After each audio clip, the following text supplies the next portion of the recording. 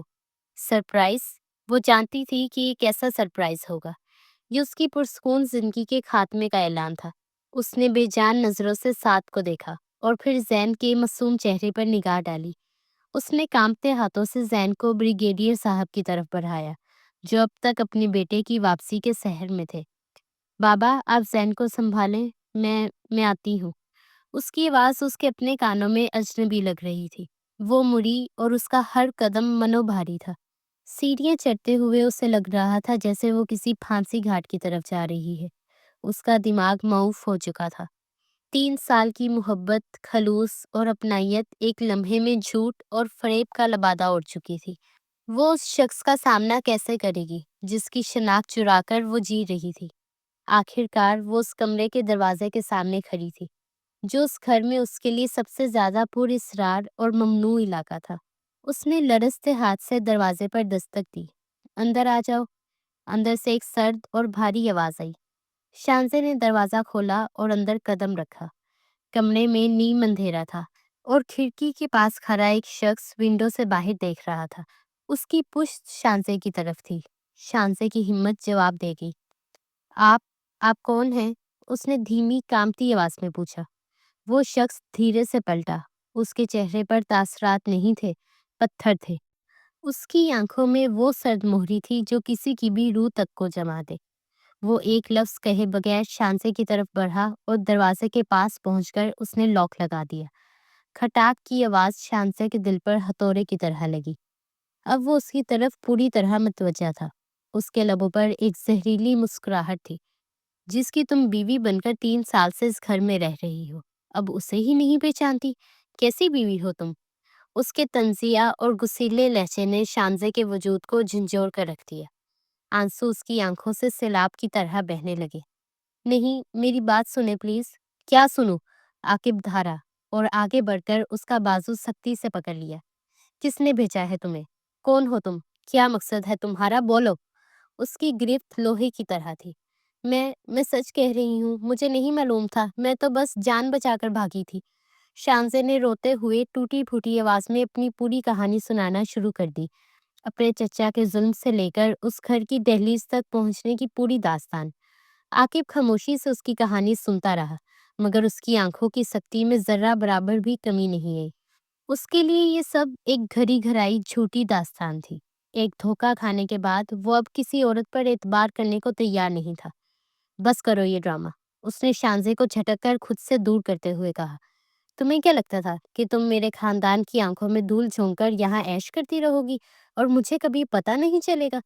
تمہاری یہ کہانی میں اپنے دشمنوں سے روز سنتا ہوں۔ وہ غصے سے ٹہلنے لگا۔ میں خود پتہ لگاؤں گا کہ تم کون ہو اور تمہیں یہاں کس نے بھیجا ہے۔ میں تمہاری ایک ایک بات کی خود انویسٹیگیشن کروں گا اور اگر تم دشمن کی ساتھی نکلی، اس نے جملہ ادھورا چھوڑ دیا، مگر اس کی آنکھوں میں لکھی تحریر شانزے کے لیے موت کے پیغام سے کم نہ تھی۔ وہ دروازے کی طرف بڑھا، اسے کھولا اور باہر نکلنے سے پہلے آخری بار مڑ کر فرش پر بیٹھی روتی ہوئی شانزے کو دیکھا۔ ابھی اس کمرے سے باہر مت نکلنا، یہ کہہ کر وہ دروازہ باہر سے بند کر کے چلا گیا، اور شانزے اس اندھیرے کمرے میں اپنی ٹوٹی ہوئی قسمت اور آنے والے خوفناک انجام کے تصور کے ساتھ تنہا رہ گئی۔ عاقب نے غصے میں کمرے کا دروازہ باہر سے لاک کیا اور تیز تیز قدم اٹھاتا ہوا نیچے اپنے والد کی اسٹڈی میں چلا گیا۔ اس کا دماغ غصے اور شکوک سے پھٹ رہا تھا۔ فون نکالتے ہوئے اس کے ہاتھ کانپ رہے تھے۔ اس نے پہلا نمبر میجر فراز کا ملایا۔ دوسری طرف سے فون اٹھاتے ہی وہ پھٹ پڑا۔ فراز، یہ کیا بےہودگی تھی؟ اس کی آواز میں اتنی شدت تھی کہ فراز بھی ایک لمحے کے لیے گھبرا گیا۔ کیا ہوا عاقب، خیریت تو ہے؟ خیریت کا پوچھ رہے ہو تم نے میرا بیٹا، میرا خون ایک انجان نامعلوم عورت کے حوالے کر دیا اور مجھ سے خیریت پوچھ رہے ہو؟ کون تھی وہ لڑکی؟ جانتے تھے تم اسے؟ عاقب چیخ رہا تھا۔ فراز نے ایک گہری سانس لی اور اسے پورا ماجرا سمجھانے کی کوشش کی۔ عاقب، میری بات سنو، مجھے مشن پر فوری طور پر رپورٹ کرنا تھا۔ جب میں تمہارے گھر پہنچا تو دروازہ پہلے سے کھلا ہوا تھا اور ایک لڑکی دہلیز پر ہی کھڑی تھی۔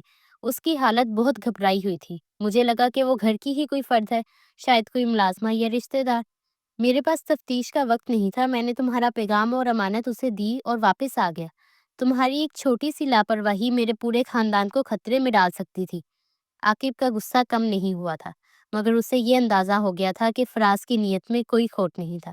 اس نے فون کاٹ دیا اور فوراً اپنی انٹیلیجنس یونٹ کے ایک قابل اعتماد آفیسر کو فون ملایا۔ مجھے ایک لڑکی کی مکمل تفصیلات چاہیے، نام شانزے ہے۔ اس نے شانزے کی بتائی ہوئی تمام معلومات، اس کے گاؤں کا نام، اس کے چچا کا نام، سب کچھ اسے بتا دیا۔ مجھے اس کی زندگی کی ہر تفصیل چاہیے، اس کے ماضی سے لے کر حال تک، اور یہ سب مجھے اگلے 24 گھنٹوں میں چاہیے۔ یہ ایک انتہائی اہم معاملہ ہے۔ فون بند کر کے اس نے سر ہاتھوں میں گرا لیا۔ اسی وقت دروازے پر دستک ہوئی۔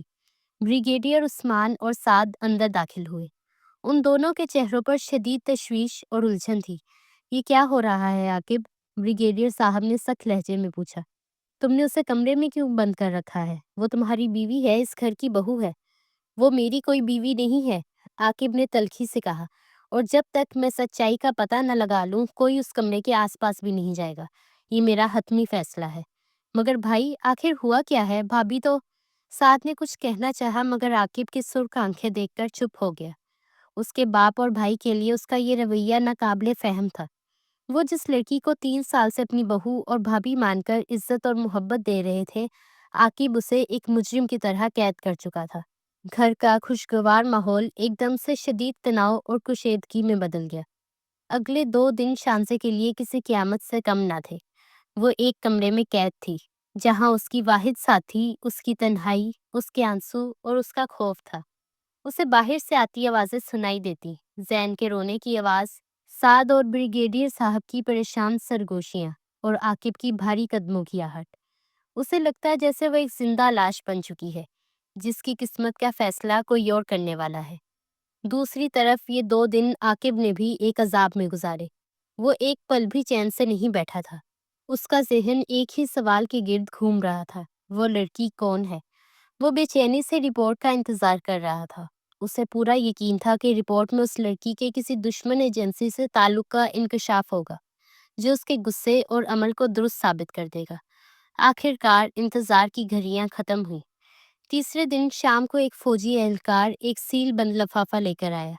عاقب نے تقریباً جھپٹ کر وہ لفافہ لیا اور دوبارہ اسٹڈی میں جا کر دروازہ بند کر لیا۔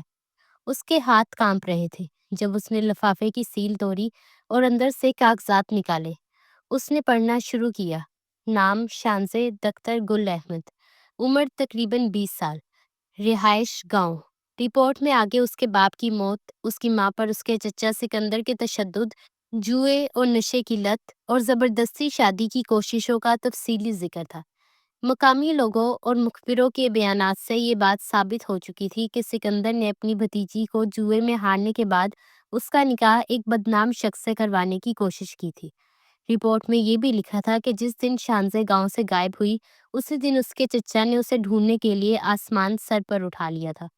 رپورٹ کے آخری صفحے پر صاف اور واضح الفاظ میں لکھا تھا، سبجیکٹ کا کسی بھی ملکی دشمن، تنظیم یا گروہ سے کوئی تعلق ثابت نہیں ہوا۔ فراہم کردہ تمام معلومات اور بیانات کی روشنی میں اس کا بیان اور کہانی 100% درست معلوم ہوتی ہے۔ وہ گھریلو تشدد اور ظلم سے بھاگی ہوئی ایک معصوم اور مظلوم لڑکی ہے۔ عاقب کے ہاتھ سے فائل چھوٹ کر میز پر گر گئی۔ اس کے کانوں میں سیٹیاں بجنے لگیں۔ ایک ایک لفظ ہتھوڑے کی طرح اس کے دماغ پر لگ رہا تھا۔ وہ غلط تھا، وہ بری طرح غلط تھا۔ جس لڑکی کو وہ دشمن کا ایجنٹ، ایک دھوکے باز اور فراڈی سمجھ رہا تھا، وہ تو خود ظلم کی ستائی ہوئی ایک بے سہارا پناہ گزین تھی۔ اس کی آنکھوں کے سامنے شانزے کا آنسوں سے بھرا خوفزدہ چہرہ گھوم گیا۔ اس کے کہے ہوئے الفاظ، میں سچ کہہ رہی ہوں، پلیز میری بات سنیں، اس کے کانوں میں گونجنے لگے۔ ایک شدید ناقابل بیان احساس جرم نے اس کے وجود کو اپنی لپیٹ میں لے لیا۔ اس نے ایک بے گناہ پر وہ ظلم کیا تھا جس کا تصور بھی نہیں کیا جا سکتا تھا۔ اس کا فوجی ڈسپلن، اس کا غصہ، اس کی نفرت، سب کچھ اس ایک سچائی کے سامنے ریزہ ریزہ ہو گیا تھا۔ اسٹڈی کی خاموشی میں رپورٹ کے الفاظ عاقب کے ضمیر پر کورے کی طرح برس رہے تھے۔ ہر لفظ اس کے اپنے عمل، اس کے غصے اور اس کی بدگمانی کو منہ چرا رہا تھا۔ اس نے ایک معصوم، بے سہارا اور مظلوم لڑکی کو، جو پہلے ہی قسمت کی ماری تھی، بدترین ذہنی اذیت سے دوچار کیا تھا۔ احساس جرم کی ایک بھاری سل اس کے سینے پر آ بیٹھی تھی۔ وہ فوجی جس نے کبھی دشمن کے سامنے سر نہیں جھکایا تھا، آج اپنی ہی نظروں میں گر چکا تھا۔ کافی دیر تک وہ بے حس و حرکت بیٹھا رہا، پھر وہ اٹھا اور کسی مشین کی طرح چلتا ہوا اوپر اس کمرے کی طرف گیا جہاں اس نے شانزے کو قید کر رکھا تھا۔ اس نے جیب سے چابی نکالی، کانپتے ہاتھوں سے دروازے کا لاک کھولا اور بغیر کوئی دستک یا آواز دیے چابی لاک میں ہی لگی چھوڑ کر واپس مڑ گیا۔ اس میں اتنی ہمت نہیں تھی کہ وہ اس لڑکی کا سامنا کر سکے۔